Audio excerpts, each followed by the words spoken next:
Donc, je suis Olivier Billard, je travaille à Orange Applications for Business, qui est une filiale d'Orange, qui est une entité juridique séparée. C'est pour ça qu'on a vraiment un cas d'utilisation un petit peu à part. Pour tout ce qui est utilisation en fait, de Tulip, on se base sur l'instance qui a été présentée par Laurence. Donc, tout ce qui est chiffres, nombre de serveurs, d'utilisateurs, etc. J'aime plutôt moi me concentrer sur notre utilisation et notre nombre d'utilisateurs.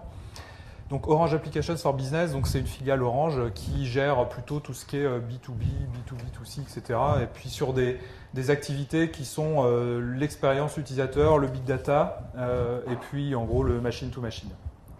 Donc on s'est spécialisé sur ces parties.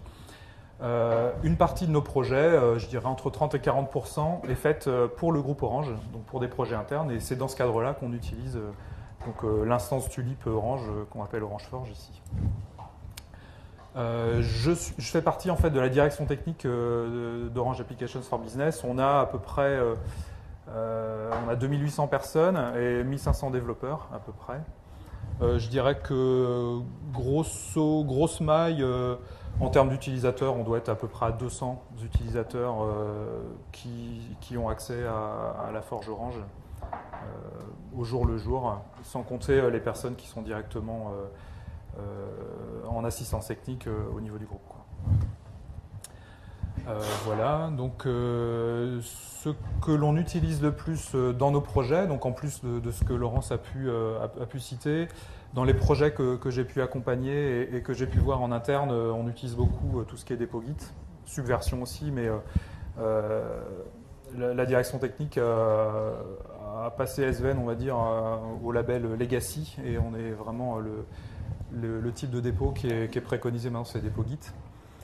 Tout ce qui est tracking, autant au niveau Kanban qu'au niveau gestion de support par exemple, donc j'en parlais un petit peu après, et les outils. Les use cases sont assez classiques en termes de gestion des projets, comme ce que Laurence a pu parler. Là, je voulais faire juste un petit focus parce que tu as très bien fait de parler de la partie DevOps qui est en train de se mettre en place chez Orange. Je suis d'autant plus au courant que je fais partie de la communauté des Orange Experts Software et du groupe qui traite justement des problématiques de DevOps. J'ai quelques collègues d'Orange qui sont dans ce cas aussi. Et donc là, c'est un use case qui justement illustre un petit peu un projet qui va fonctionner un peu dans ce mode de fonctionnement-là et les besoins que ça peut induire par rapport à Tulip. Donc c'est un projet qui s'appelle Forge as a Service. Donc le but, c'est de fournir en fait as a Service du Jenkins et du Sonar pour faire des builds. Et donc l'équipe, il y a en gros 3 personnes à peu près, travaillent en mode gestion complète du développement, de la maintenance, de l'hébergement, etc., du support. Donc dans ce cadre-là, en fait, ils utilisent beaucoup en termes les trackers et pour le support, donc vraiment le tracker classique et le Kanban pour tout ce qui est gestion des tâches au quotidien.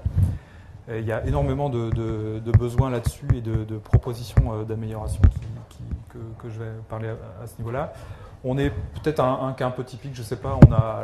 J'ai mis plus de 100 dépôts Git, j'ai recompté, là on doit être à 130, entre 130 et 150, il y a quelques-uns qui sont deprecated. Voilà, à peu près. Donc les besoins sont vraiment de pouvoir gérer la chaîne de bout en bout, y compris le support, et puis pouvoir faire des liens de traçabilité. Et notamment en termes de besoins sur les trackers, tout ce qui est gestion du support, on pourrait avoir un gain en gestion du support qui pourrait être intéressant si par exemple on pouvait avoir des... Alors peut-être que dans ce que j'ai mis là, c'est un défaut d'utilisation de notre côté, que ça existe déjà, donc je serais super ravi que ce soit déjà dedans. Mais en tout cas, le besoin est là et pour l'instant on a l'impression qu'on ne l'a pas à disposition. Dans le cadre d'un support, par exemple, on peut être amené à partager des informations sur des commandes, des données un petit peu sensibles sur les plateformes qu'on administre, etc. Et de pouvoir avoir ces champs-là, alors soit des commentaires privés sur la résolution, des champs de résolution, des choses comme ça, qui ne sont pas partagés avec les demandeurs, mais qui sont vraiment à disposition des personnes du support en termes de traçabilité. Ça pourrait être vraiment quelque chose de très intéressant et qui manque pour l'instant de notre côté. Toujours dans cette notion de support, tout ce qui est recherche full text, alors peut-être que c'est déjà implémenté, on ne sait pas s'en servir. On a l'impression que pour l'instant, la recherche elle se fait sur le titre mais on a souvent des contenus de fiches qui vont parler de stack trace, qui vont parler d'erreurs, de ce genre de choses. Et quand on a pas mal de supports, c'est toujours intéressant de pouvoir rechercher des tickets similaires, rechercher en full text sur différents champs, sur des commentaires, etc. Donc voilà, la recherche de tickets similaires est vraiment intéressant.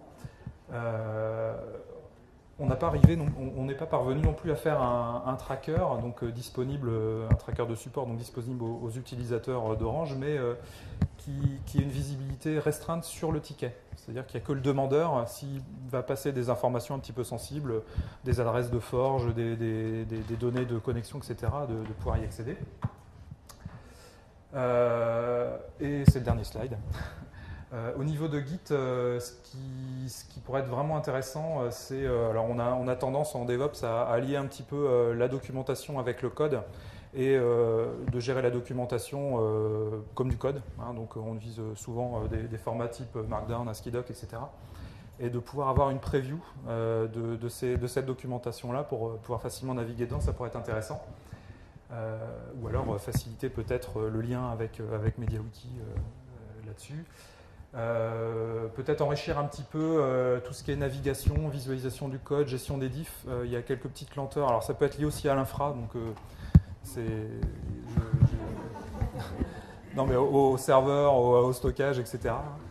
Voilà, peut-être la gestion de pull request aussi. Je sais que nous on s'en sert beaucoup en interne. On a aussi d'autres outils pour nos clients, mais c'est un mode de relecture, de contribution qui est un petit peu plus léger que Gerrit, qui est à mon avis plus adapté sur des projets un peu plus gros avec des contributions externes.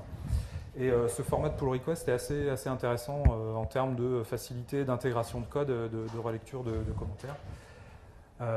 Voilà, et puis un petit divers sur la notion de webhook ou de notification Jenkins, pas simplement pour pouvoir lancer des builds, mais simplement utiliser les capacités de Jenkins avec le plugin Git qui permet d'être notifié qu'un dépôt a été mis à jour et de lui-même décider s'il y a un build à déclencher ou pas. Voilà.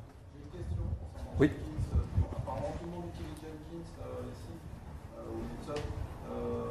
Chez Orange, vous n'avez pas pensé à passer à la version entreprise de Jenkins? Non. Qui est proposée par CloudWist. Ouais, non, on n'a pas eu de besoin particulièrement ça. Ouais. Ouais.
On a la chance dans le projet, notamment Forge as a Service, d'avoir des développeurs qui sont impliqués dans le développement aussi de Jenkins, quoi. Donc on a vraiment un lien fort avec la communauté de développement de Jenkins, des patchs. On a pas mal de contributions dessus. Et on a même des anciens de l'équipe qui sont chez CloudBees maintenant, donc on a aussi des taupes en interne. Ça aide pas mal.